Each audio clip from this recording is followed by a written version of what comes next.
Welcome to the Strategy Mob Podcast. Tune in for everything you need to know to stay in the know regarding the automotive industry. Here's your host, Jason Harris. Hey, what's going on, Podcast Nation? It is Jason Harris here, and thanks for joining me on another episode of Strategy Mob. Today, I have two very special guests. I have Miss Lyamen and Mr. George, who are both joining me to talk a little bit about just how they're doing during this whole quarantine period and how they see our industry progressing as we come out of it. Hey, but before we get into kind of the depth of our conversation today, I think some origin stories would be a great place for us to start. Lyamen, I'm going to start with you. How did you get into this crazy business we call the automotive industry? Great question. It was pure accident. I never would have in a million years thought anything about automotive. I mean, I've bought many cars in my life, but I would have never in a million years thought about doing anything with automotive industry. And so I had a best friend who, I traveled the world with and everything. So we always talked about our careers. And she worked at an independent dealership here in Washington State. And she would always, we would go on the walks at the end of the day in Kirkland. In downtown Kirkland. And so we would talk about our, jobs and things that are happening. And at that time I worked at Microsoft. And so she was getting promoted from being a finance manager to being a COO of a dealership. It was her family dealership. And so she was doing really, really well as a finance manager. She was making so much money. It was ridiculous. And so, but then when she was thinking about going to become a COO, she was talking about how hard it is to backfill her role. And I'm like, why is it so hard to backfill your role? And so she was telling me all the challenges with hiring finance managers, and she's been doing since she was 17 years old. So she was really, really good at it. And so long story short, the more and more she was telling me about how hard it is to backfill her role, I realized that her dealership was not using the technology, to help them be more efficient, to improve, not have to hire the most expensive people or somebody who's been in the automotive industry for 20 years to be able to do what she does. So, then fast forward, she asked me to come in one day to her dealership to help her with marketing. Like she had a marketing agency and her dealership was growing really fast. And then she's like, Lyman, can you come in and take a look at what we're doing? Just audit it. Like, just tell me if we're doing a good job, if there's something we could be doing better. And so I came in and, on a Saturday, I spent like 3 or 4 hours at her dealership. And that's when my whole journey started. The more and more I spent time with her, the more I realized how everything's so backwards. And the more and more I realized how everything's so backwards, and I tried helping her find vendors who could do a better job, and I couldn't. And that's when I realized, I'm like, I have to do this myself. I'm like, I would have never in a million years thought an automotive industry, as one of the oldest industries, one of the most important industries in the United States, could be so outdated. And so long story short, 3-to-1 ignition was born. That's very cool. But it's true though. I mean, as far as an industry goes, our adoption of technology or adoption of best practices and new social standards and stuff. I mean, as an industry, we really suck at being social. Like we focus on the media side of the business pretty good, but we don't seem to adopt, some of the most common practices. But George, you don't have that problem, do you? You are literally Mr. Social. So yes. But before we get into Mr. Social and how you became Mr. Social, by the way, that's what I'm going to call you from now on. I'm just calling you Mr. Social. I like it. George, let's talk a little origin story, man. How'd you get started into this business? Wow. I started washing cars when I was 16 years old, just on weekends. And I saw some of the guys that were working at the dealerships and the money they were making and the partying they were doing. And I was their designated driver at night. I'm thinking, wow, this is a lot of fun. And I went to Georgian College up in Barrie, the Canadian Automotive Institute at the time, which is now the Automotive School of Business. And I did 3 years there, and I got to meet kids all across Canada who their fathers owned dealerships. It was basically 99% of the kids that their parents owned dealerships, and then there was me. So it was an incredible time, and from there I went down to the U.S. I went down to Florida, the Northwood campus down in West Palm Beach, Florida. And then I got to meet kids where their parents own dealerships all over the world. Again, 99% of the kids I went to school with, their parents own dealerships all over the world. And then there was me. So do you use the term PhD or DPK? PhD, Papa has dealership, yeah. Has dealership, I like it. Yeah, so I went to school with a bunch of PhDs. It was crazy. And we had a lot of fun. And then I got out of university and I got hired back by the gentleman who first hired me, right back in the auto industry, and sold cars for 7.5 years. And then I got into management for about 20 years. I ran some of the biggest new and used car departments in the country for Toyota. I was a general sales manager. And then in the last year, I decided I'm gonna go back to simple selling, having fun, interacting with people. I threw in the whole Mr. Social into the whole social media world. And for people who know me, that's just me. But I decided to kind of go out there with it and have fun with it. Okay, so real quick, let's set something straight, George, before we kind of get into our conversation. All right. You are who you are on social as you are in real person, right? I mean, a lot of people out there are wondering, can that guy possibly be that loud and have that much energy all the time? So set it straight right now, George. Let's do this. All right. Let the record speak for itself. It's all true. Of course it is. All right. Hey guys, we'll get into our conversation for today. I'm curious, for yourselves, for like a lot of people right now that are going, through this quarantine, this coronavirus, period, everybody's current norm is all slightly different, and Lyman, I'll start with you. What does that current norm look like for you?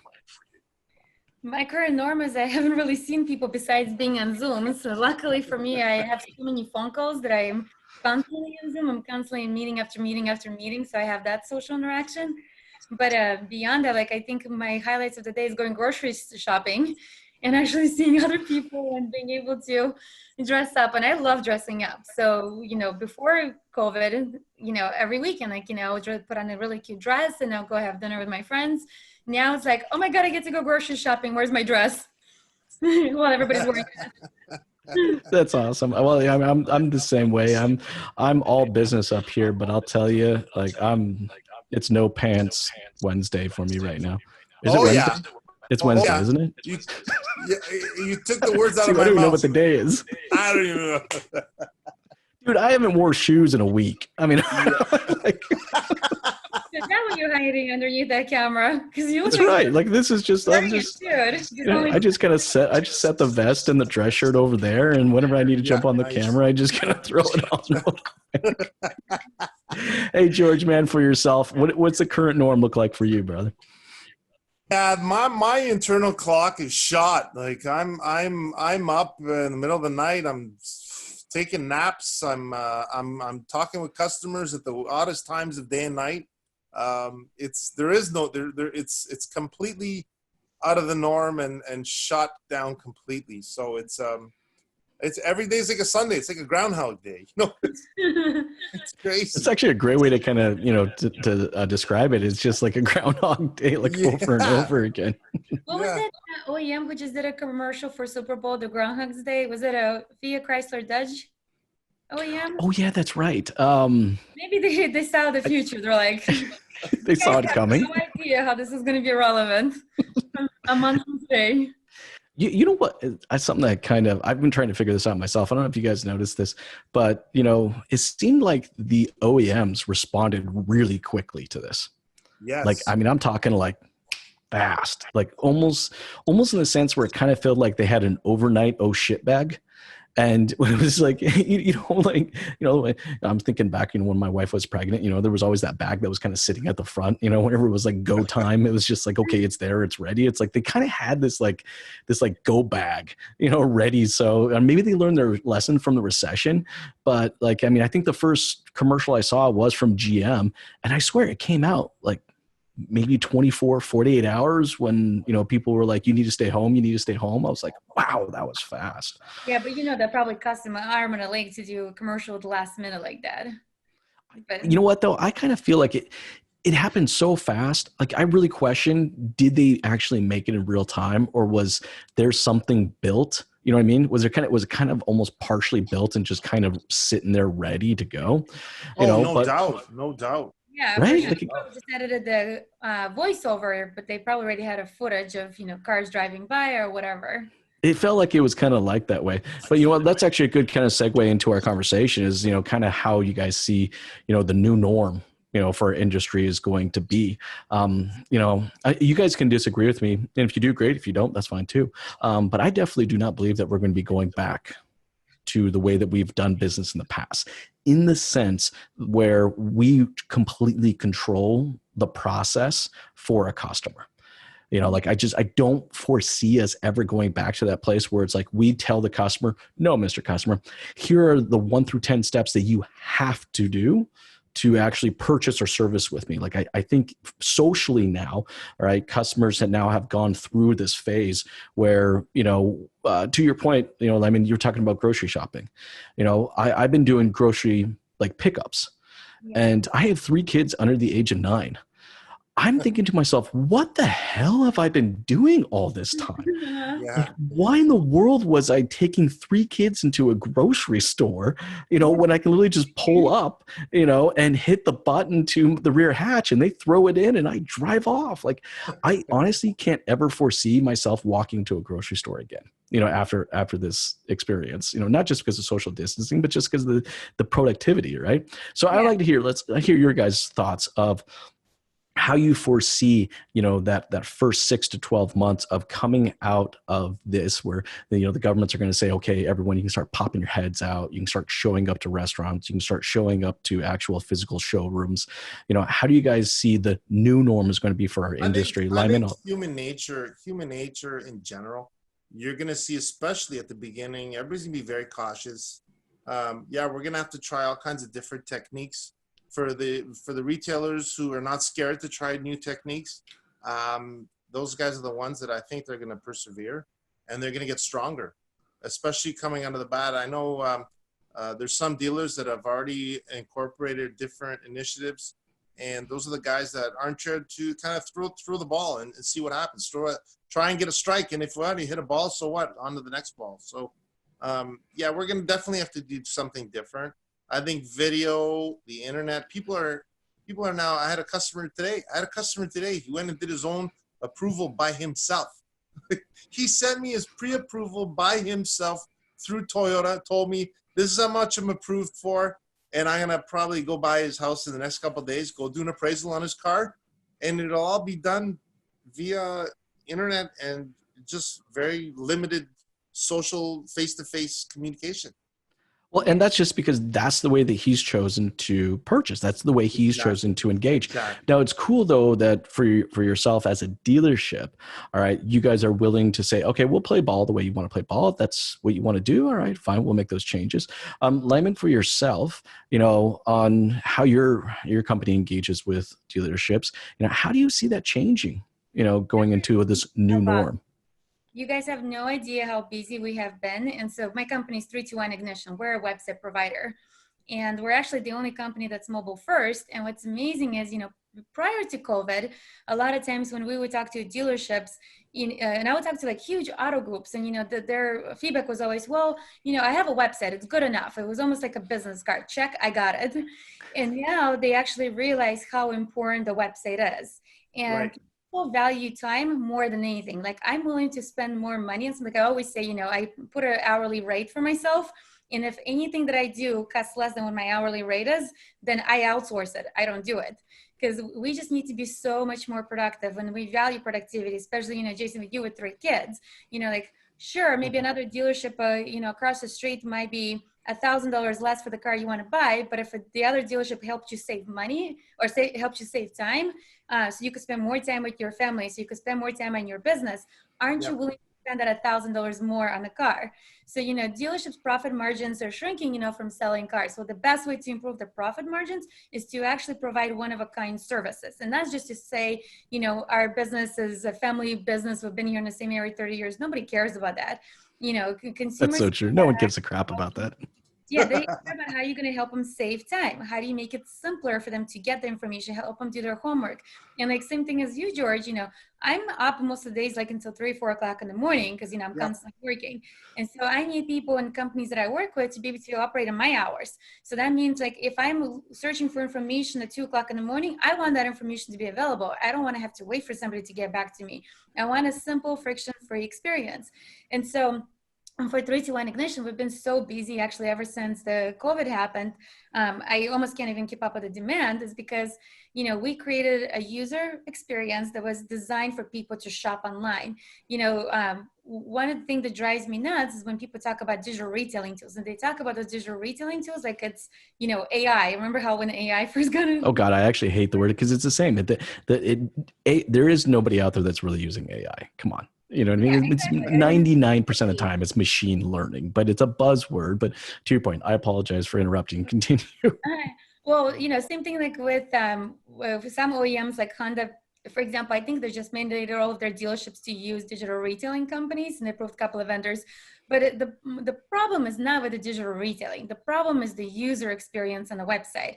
It doesn't matter if you have the best tools in the world, but if you're putting them on a website that has a terrible user experience and people can't navigate, like for example, a lot of times when I go to GM dealership websites, sorry, GM guys, I'll see on the top navigation, they'll be like new inventory, used inventory, finance, like it has so many categories. And a lot of times when I try to find, well, where's get pre-approved application? I can't even find a get pre-approved application. And I'm in an automotive industry, build websites. I'm used to searching for information. A lot of times I can't even find any information. So, just putting another digital retailing tool is not going to help dealerships sell more cars. They really need to start from square one and reevaluate their, the user experience. And unfortunately, a lot of the bigger website provider companies have been around for so long. And if you think about it, like somebody who, and I'm not going to name names, but everybody knows who I'm talking about, website companies have been around for 10, 15 years. If you think about it. Come on now, Lyman, say it. Don't be scared. I don't know if I should be. Okay, fine. The dealer.coms of the world, the CDKs of the world. Well, you know what it is. It's the big juggernauts that haven't been willing to actually move. But you know what, though? As much as I get upset with them, I also actually get more upset with the dealers because they didn't care that much about their website. Why would these big juggernauts actually take the time to make the changes? Actually, so here's the thing. So Jason, actually, I think dealerships are powerless. So in a couple of ways. So one, they're powerless. If they're OEM dealership, OEM mandates it.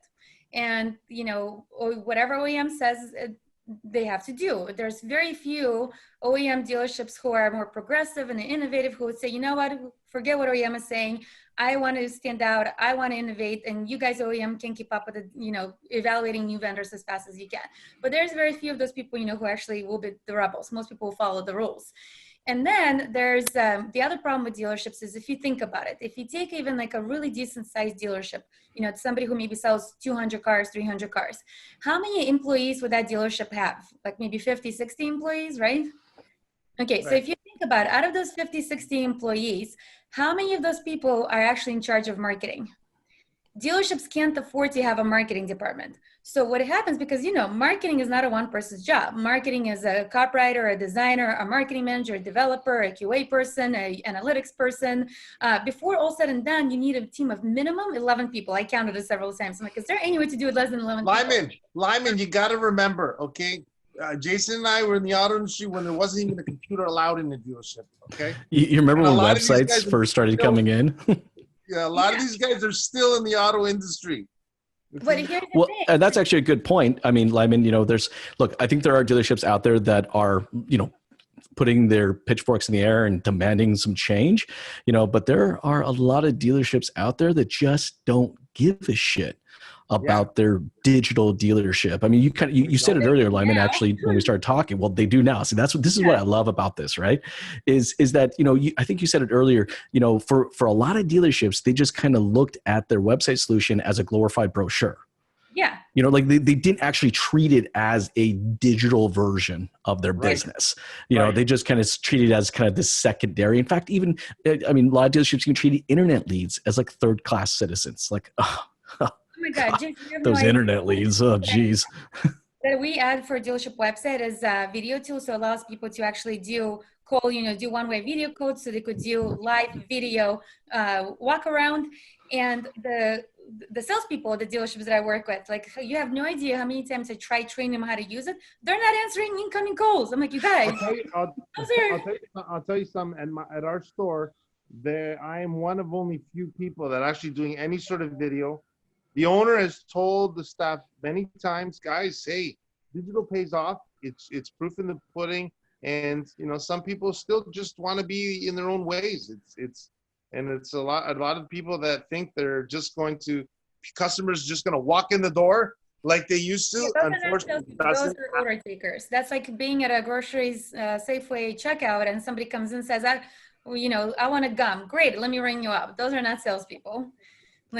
Well, I think that's the cool part. I mean, I think that's kind of what we're kind of hinting here, is that is what the byproduct of this time is going to be. Look, there's a lot of bad things going on right now, so I'm not trying to say how wonderful this is, but to a certain degree, it kind of took the dealerships to just slightly implode, so that they can really start to focus and identify, really what the customer cares about. And I mean, you hit the nail on the head. The customer cares about having a easy, seamless, frictionless, buying experience, because that's what they're getting everywhere else. And that's what I get at the grocery store. That's what I get at Staples and Best Buy and Amazon. Yeah, like for example, I'm a girl and I care about my appearance, obviously a little bit vain, but I like to get my hair. Wait, are you saying that we don't care about our appearance? Yeah. Come on. Yeah, but what are you saying? More than you guys are. But what I'm saying is that, when I used to go to hair salons, I would have one hairstylist and I would always make an appointment with her. Now, they all know how to cut hair. They all know how to color hair. So like if I am going to a hair salon trying to make an appointment and the stylist is not available days and times I'm available, I'm like, I don't care. I'm like, I'm not working around their schedule. They're working around my schedule. Who else do you have? Like, I have zero loyalty to my hairdressers. It's hair. Like, you went through a hair school, you know how to cut hair. And so I feel the same way. I may be honest with you. There's only certain people that can make this bad boy look as good as it does. I just got my haircut actually. Did you do it yourself? No, I had a friend of mine do it for me. I actually cut my hair myself, and I'm so glad we're able to do this podcast like front facing, because I took a chunk of hair out the back, and so you can't see it right now, but if you look for me from the back, there's this 2-inch by 2-inch square that's just like nothing but skin. So I'll be wearing a baseball cap for a good chunk of when we're able to pop our head out and talk about Jason, that. there's going to be a lot of change in our industry. There's no doubt. You're already starting to see it. We're coming around to other industries. The U.S. has obviously always been ahead of us in the auto industry. They've always been way ahead of us. I'd say 3 to 4 years ahead of us. But I think the Canadian auto industry, you're going to see a lot of change. And I think a lot of change for the better. I think this is all change for the good. I'm a positive guy, and I think this is just going to kind of legitimize the business even more.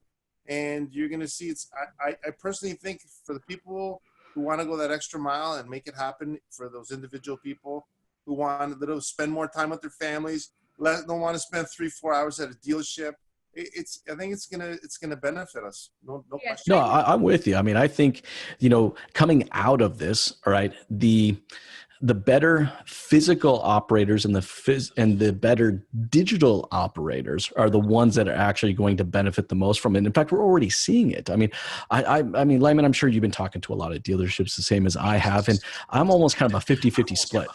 I mean, I have some dealerships out there right now that are, only down maybe 20-25%, because they've had a digital mindset going into this way before this all happened. So it's almost like they were operationally kind of prepared. And then I have some that are, operating at 20% of what they normally do. So it's kind of this fluctuation, but let's give some advice to some people that, to the dealerships out there that are watching and listening and that are going to be kind of coming out of this, and the showroom's going to start filling up. Let's start talking about what the new norm looks like from a digital dealership perspective. And, I'll set that one up for you, Lyman.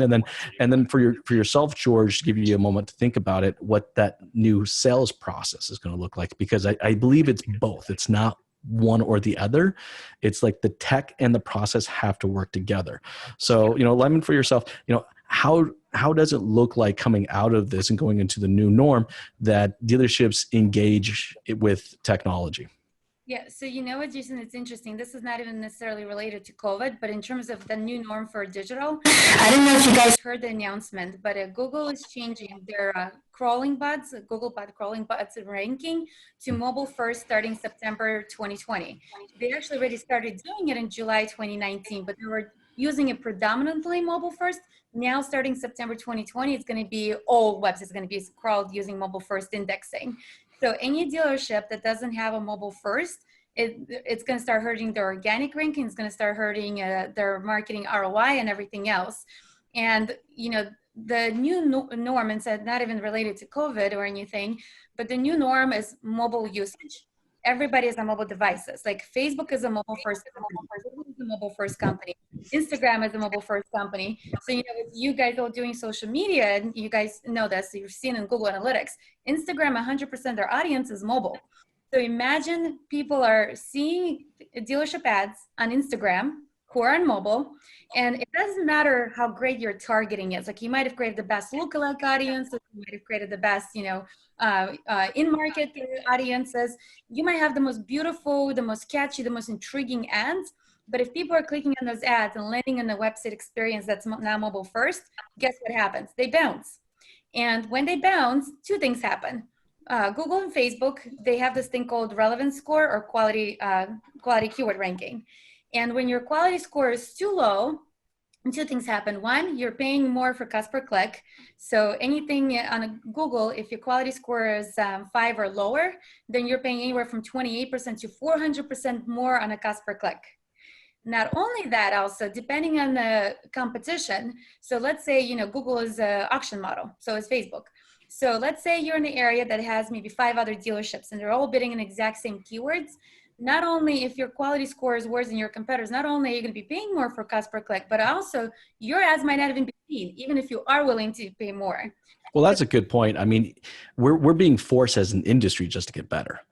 We're being pushed by our customers, to have better experience, both online and offline. Yeah. And, we're being pushed by, these big juggernauts, Google and Facebook, to provide a better online experience. It's like, everything's kind of been bottlenecking up to this point. And it's like, I think as an industry, we just don't have a choice. Exactly. It's like adopt or die kind of, and that's why I think we are. Am I going too extreme with this, or do you guys can agree with me? Like, it is literally like 100%. Hit the road. I mean, the COVID thing was almost like an earthquake, like an aftershock that happened. But this has been happening. It's just now it's more so drastic where, dealership have to wake up.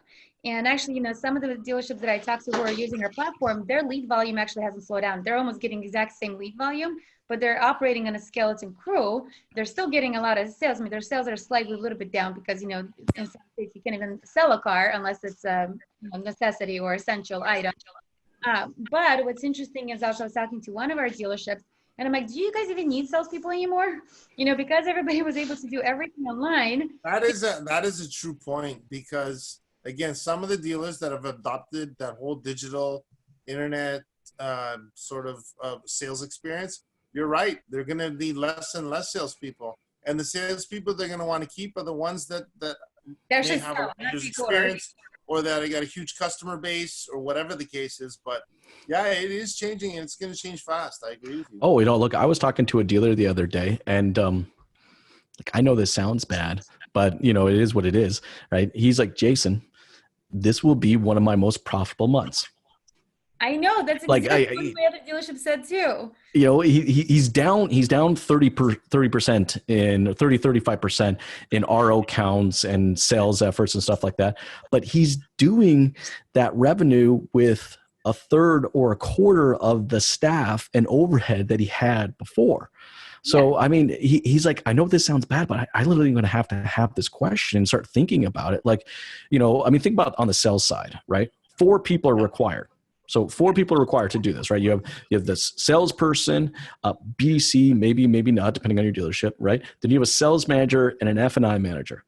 Like there are 4 different people that have to get involved just for this transaction, the singular transaction happen. Like, do I really need to employ that many people to do this? I know it sounds crazy. I apologize. I didn't mean to jump in there, but I'll let you continue, Lyman. Yeah, 100%. I mean, you really don't, especially like we talked about earlier. A lot of times young people are not really selling. They're just taking orders. So maybe it's worth it where dealerships spend more and invest more in their social media. Like Jason, we were talking about, the salespeople versus, the video editors, or investing more in the content and things like that. And really thinking about, who's building their websites.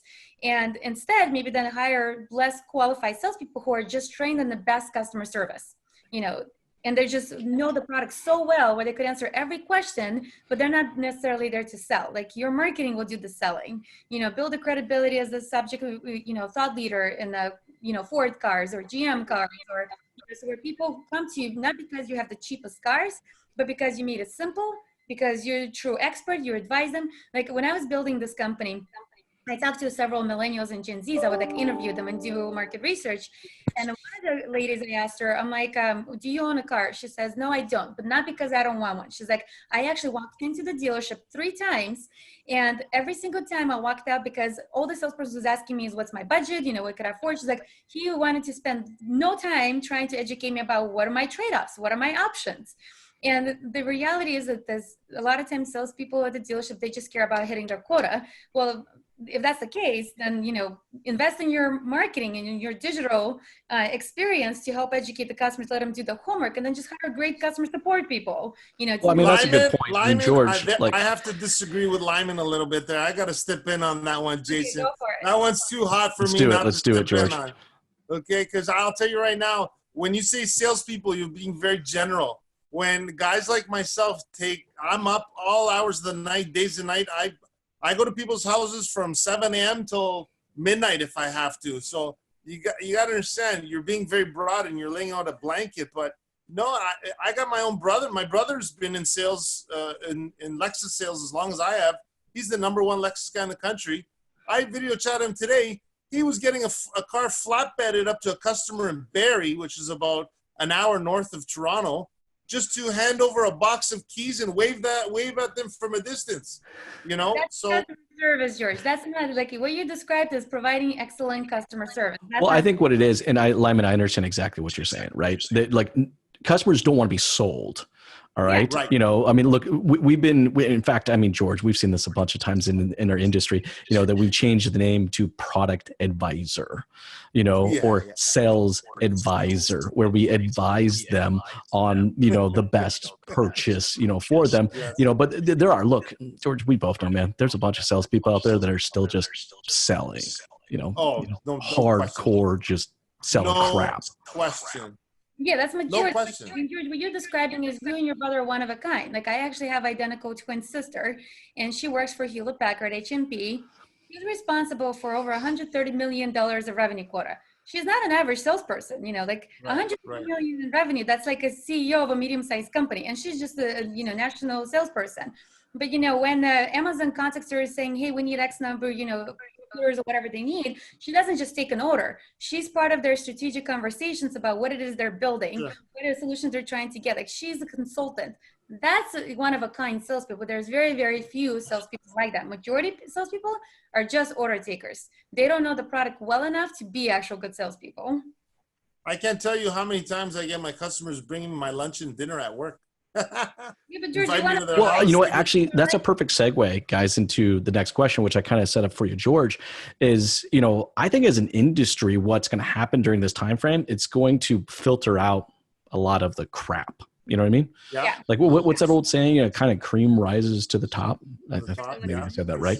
Sure. And I think that what we're going to see right now, as far as salespeople go, we're going to see professionals, like real professionals like yourself, George, and the 20 some that we both know, right? Like that, they're going to rise. And then a lot of the people that were just, let's call them bottom feeders, because look, there is, we all know. I mean, I've been sold once before I got in the industry. It hurt. I got taken pretty hard. We all have friends and family that have been as well, and I think they're going to kind of fall off. I mean, I think the people that are going to kind of stick around, they're the ones that are really going to be professionals, because I think the new process is going to be way more customer centric than it has been in the past. And Absolutely. Those bottom feeders are going to not want to be involved with that. They're not like your brother George, who's delivering a vehicle an hour and a half away, or for yourself, who really makes a connection with people. So George, I'm going to set you up for this question. All right. How do you see the new sales process going down? Well, again, it's going to be time sensitive. I think time sensitive is going to be key. I think with everybody spent so much time at home over the last, month or 2 months, they really put the home front. I think it's going to increase, as well as should be. So if it means going to people's homes, driving to their places of business, I've gone anywhere from uptown to downtown Toronto, north of Toronto. I've delivered, Jason, my all-time delivery, you ready to hear this? I drove a car myself all the way to Calgary. Of course you did. Drove to Calgary. That's right. Amazing. I got to drive across Canada, no joke. And I've always been that way. I've always been, customer first, making sure they feel special and giving them that full experience. But I'll tell you, every single sale I find is different in so many different ways. I'm selling now third generation customers. I've sold to the kids, and now I'm selling the grandkids. And well, I think, George, you're like that as an individual. Okay. What I'm thinking is that when we come out of this, all right, it's going to be hard for me to clone you, George. That tech's not available yet, is it? Yeah. Can we clone you, George? But I think what it is we're going to have to process what you naturally do. Like, we're going to have to process the shit out of it, because I don't think that is necessarily just our first gut reaction is to do what George does. Yeah, and so like, how do we process what George does? Lemon, do you have any thoughts? It all comes down to coaching. It's all coaching. Coaching is everything. I was watching that Michael Jordan episode there, The Last Dance. I haven't caught it. Is it good? Jackson, the coach. Look at Nick Nurse, our coach. Coaching with athletes and coaching what happens at the dealer level. I think it's something that needs to happen on a daily basis. And the people who should be the coaches, some of even them don't even have the tools to coach properly. Right? And it totally comes down to coaching. Well, and you're going to make mistakes. You're going to make mistakes. So be it. Just keep on going go on to the next learning, the next coaching session, put your heads together. And it's going to come down to a lot of, I feel coaching is huge.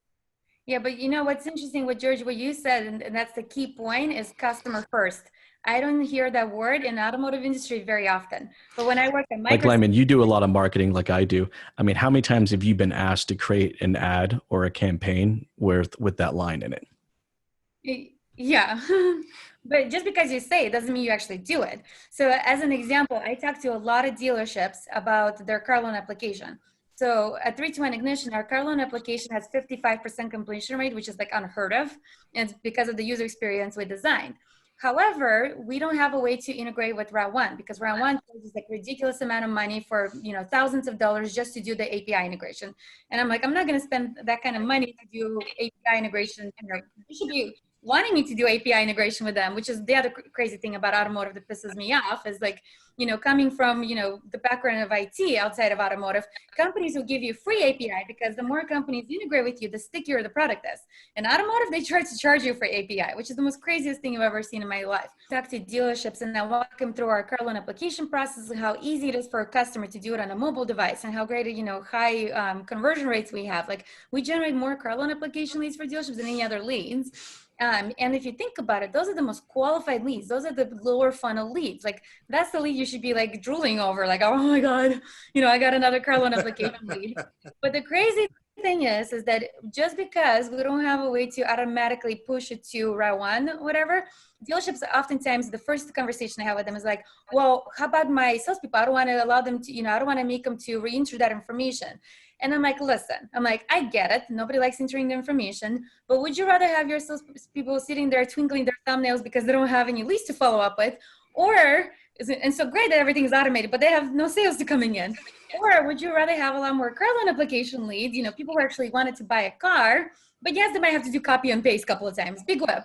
I'm like, dealerships oftentimes, I convince them, they're like, once they hear, they're like, yeah, you're right, Lyman, let's do it. But usually, the conversation always starts off with, their operations instead of a customer first experience. I'm like, forget about what's happening in operations, like first customer first. A lot of times dealerships will create experiences that are great for their dealership, but not really great for customers. And that's like, George, what you were saying about, selling, it's customer first. That's the number one most important thing. Without customers, we have nothing. Here's if we have great operations. But to Jason's point, the better ones are gonna rise to the top. And you know what? The ones that have that customer first approach, from the moment the customer has any interaction with a dealer, whether it be on your website, whether it be in the store or whatever the case is, you have to, everybody's got to have that same mindset, and the process all has to be coached daily. Well, and I think that's something that as an industry, we have to push for. I've had the opportunity to be in hundreds, if not thousands of dealerships and sit down and consult with them on their operations and their marketing efforts. And, I would love to tell you that a good chunk of them have a well-defined written process. But I'd be lying to you if more than half actually did. It's unfortunately, it's not a lot out there. But I think as an industry, we're going to be forced. We're going to be forced. Look, we just got off of one of the best seasons as an industry we've ever had. Guys, look, for the last 4 or 5 years, we've pretty much been doing double-digit gains as, quarter after quarter after quarter after quarter. This last year was the first year we started to see flat numbers. Now it's like, but we got fat. I call it full belly syndrome. Right? We've gotten full, and we've been able to, I think some, not all, I think some dealerships are doing phenomenal at this, and they're the ones that are prospering really well right now. But, as an industry, I think, we've been able to kind of half-ass our way through this. We've kind of been able to half-ass our way through a customer-centric sales process. We've been able to half-ass our way through a customer-centric digital dealership style solution, and treating it like a digital. But all that's going to change. Yeah, what's interesting is before COVID, a lot of times when we had talked to dealerships, like, hey, I noticed your website is not mobile first. Here's all the issues that we're seeing. It's not customer friendly, blah, blah, blah. A lot of times dealership would say, well, I'm doing really well as a dealership, so why change? Full belly syndrome. Yes, exactly. There's totally full belly syndrome. And so, the great thing that happened out of COVID, not that COVID is great by any means, but the great thing that happened is actually let us rethink, just because we're generating revenue, is this actually the right way? Is our operation still, could have been better? When you're generating revenue and you're profitable, it's hard to actually think about the problems. You feel like nothing is broken. Why fix it? And you don't even realize your system is broken. You just don't realize that it's broken. Well, we've spent a lot of time as an industry, and George, you know this too, because you've been in a bunch of these meetings where we talk about what we've done. Like, we've been able to achieve this. Very seldomly do we talk about what we could have done. What could we have achieved if we had changed this or changed that? But look, I think this time it's going to force us. I honestly, I think there's a lot of dealerships out there that are going to have to take this time and really think about how they're putting the customer first. And I think both of you guys are completely in line with that. Hey guys, I know it's getting towards the tail end of our time today, but before we go, I get to ask my favorite question, which I think Lyman already started going into it. She got a little heated there for a moment there. Gosh, those integration cost and companies. Oh my God. Them. But no, guys, real quick. My favorite question of the day. What is pissing you off? Lyman, I'm going to start with you. Currently right now, what is pissing you off? Two things. When people use the buzzwords AI or digital retailing, really pisses me off. Especially AI. I was talking to one dealership who's like, oh, we figured out how to use AI to be able to test multiple variables at the same time. It's the newest technology. And I'm like, I've been doing marketing for 18 years. That's called multivariate testing. It's been around, welcome. Good morning. For a little while, it's been around. Yep. It's been literally around, I think, when I was like 22 years old, 23 years old doing marketing. And that's how long it's been around. I'm not 20, I'm nowhere close to be 23 right now. The other thing that pisses me off is the API integration fees. Like, I've never heard of anybody charging for API integration fees. Like, software is only as good as the more people use it. If you think about Salesforce Salesforce is one of the worst CRMs possible, but it's one of the most expensive CRMs because of the number of people integrate with them. So the thousands of integrations. Huh? There's thousands of integrations with them. They have an open API. I mean, that's how Amazon grew. That's how Google grew. That's how Microsoft grew. Like all those companies have one thing in common. It's open API. And they actually then partner. Like, so I used to manage Office 365 team. And before I left Microsoft, I was on the go-to-market strategy team. And I was in charge of their partner channel. And majority of their sales comes from partner channel. But why an automotive people don't get that is way beyond me. Like, that's the thing that pisses me off. It gets me so heated. Man, I love it. And you look heated right now. That's great. I'm like, you what? You look heated. You look like you're about ready to roll up those sleeves and get into it a little bit with integration cost. We won't even talk the fact that they charge you initial integration cost, then they charge you monthly for even wanting to integrate with them. It's like, wow, and man, really want to bend me over and stick it to me.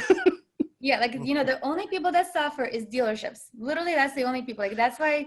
That's 100% true. As crazy as it sounds, I know it doesn't sound authentic when I say, but I truly mean it. I started this company because I wanted to be an advocate for dealerships. When I saw the technology dealers were getting, how screwed they were getting on the media sources, how, the lack of transparency and everything else, I was so heated and so pissed off. I'm like, I can't believe this is happening. Like, that is literally why I started this company. Well, I can't wait until, we're able to pop our heads out and Lyman, we're able to sit down and share a beer over this, because I think it'll be an entertaining chat for the two of us to have. Hey, George, I'm going to give you a shot now, man. What is pissing George off right now? Oh, there's a lot of things pissing me off. I'll tell you something. When I go to the grocery store, I don't understand people. You know how you said you're a lot smarter than I am. Okay, let's just say it for the record. But I go into the grocery store, and you got to respect people's distance, and you got to kind of look around you. There's people that are walking right, cutting you off, and I'm like, looking over your shoulder, asking you to grab something. Yeah, like, hold on a second. Like, we got some rules here, and part and parcel, what's going to change in our business is the respect for people's space, right? A lot of that's going to change. Other things that are pissing me off. I haven't watched so many movies in my life. I am going stir crazy. I am locked up inside. You keep a guy like me locked up inside, I'm like a popcorn kernel. I'm going to explode sooner or later. So I need to get out of this cage. And I'm pretty excited because I know it's coming. You know what, George, if you do pop, can you please shoot a video about that? It'll be, I guarantee you we'll call it the George Pops video. That'll be incredibly entertaining. But before we sign off today, guys, for everyone who's watching and listening right now and would love to connect with the two of you and kind of follow along with your journey and learn more about what you guys do, what's the best way to do so? Lyman, I'll start with you.